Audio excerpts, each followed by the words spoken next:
प्रश्न, कोणत्या नारीचे ठाणे खूप मोठे असतात?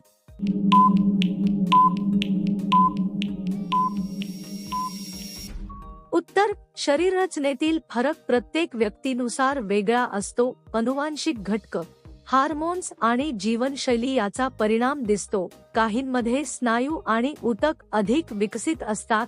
हे पूर्णपणे नैसर्गिक आणि सामान्य मानले जाते. प्रश्न, बाईच्या विंची धार कधी बाहेर पडते?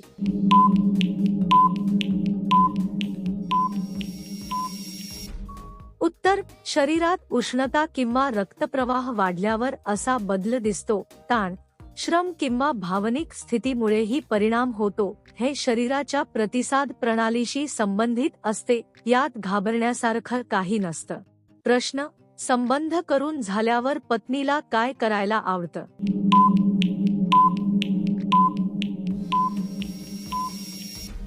उत्तर, त्या वेळेस शरीर आणि मन शांततेकडे झुकते. विश्रांती, संवाद किंवा आरामदायक वातावरण आवडते. भावनिक सुरक्षितता महत्वाची ठरते. हे व्यक्ती परत्वे बदलू शकते. प्रश्न, कशा चिमणीत बाबूराव पटकन आत घुसतो?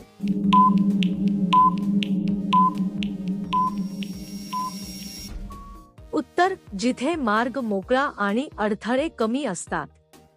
घर्षण कमी असल्यास गती वाढते. योग्य दिशा आणि दबाव याचा प्रभाव असतो. हा पूर्णपणे भौतिकशास्त्राचा नियम आहे. प्रश्न, जास्त वरखाली केल्यावर काय होत?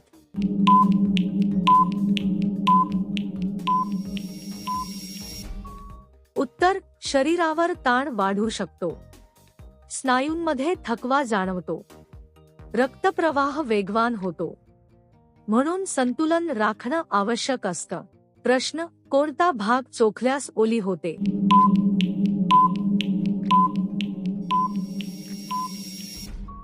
उत्तर, काही भागांमध्ये आर्द्रता नैसर्गिकरित्या वाढते. हे शरीराच्या संरक्षण प्रक्रियेचा भाग असतो. तापमान आणि हालचालींचा यावर परिणाम होतो. हे आरोग्यदृष्ट्या सामान्य आहे. प्रश्न, सोबत फक्त हे एकच काम केल्यास बीच नाही म्हणणार नाही?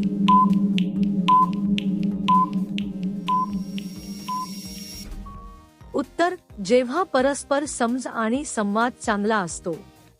आदर आणि विश्वास असल्यास सहमती वाढते. भावनिक जोड महत्वाची भूमिका बजावते.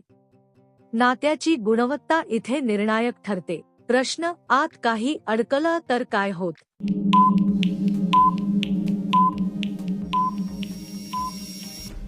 उत्तर, शरीर लगेच इशारा देऊ लागतं. अस्वस्थता किंवा वेदना जाणवू शकतात. कधी कधी हालचाल मर्यादित होते. वेळेवर काळजी घेणं आवश्यक असतं. प्रश्न, बटन अंगठ्याला दाब दिला की का हळू आवाज निघतो?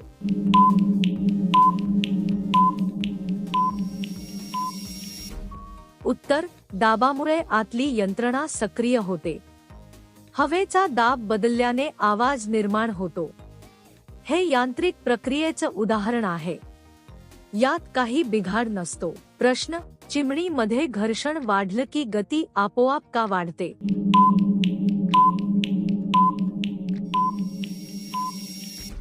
उत्तर, घर्षणामुळे उष्णता तयार होते. ऊर्जा रूपांतराची प्रक्रिया सुरू होते. काही स्थितीत गती वाढल्यासारखी वाटते. हा भौतिकशास्त्रीय परिणाम आहे. प्रश्न, केव्हा महिला दोन्ही टांगडी फाकवून सोप्या पद्धतीत घेऊन घेते?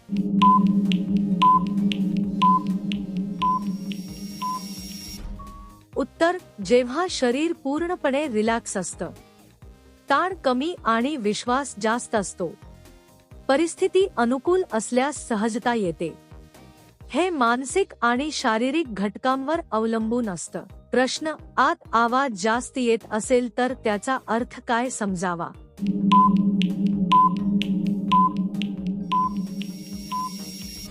उत्तर, हवेचा दाब बदलत असल्याचं ते लक्षण असू शकतं. हालचाली वेगवान झाल्याने आवाज वाढतो. पोकळीमध्ये हवा अडकली असू. प्रश्न, जास्त हालचाल एकाच ठिकाणी झाल्यास काय परिणाम दिसतो?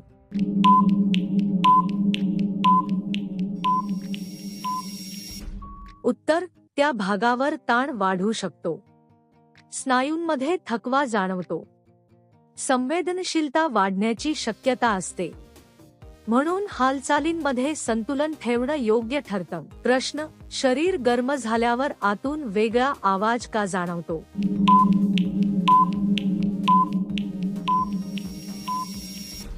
उत्तर, उष्णतेमुळे रक्तप्रवाह वेगवान होतो. हवेचा दाब बदलल्याने आवाज तयार होतो. हे शरीराच्या कार्यप्रणालीचं लक्षण असतं. साधारणपणे हा नैसर्गिक बदल असतो. प्रश्न, सतत दाब दिल्यास शरीर कसा प्रतिसाद देतं?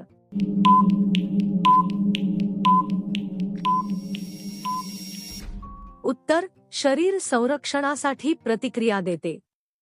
कधी संवेदनशीलता कमी जास्त होते. थकवा लवकर जाणवू शकतो. योग्य विश्रांती घेतल्यास संतुलन परत येतं.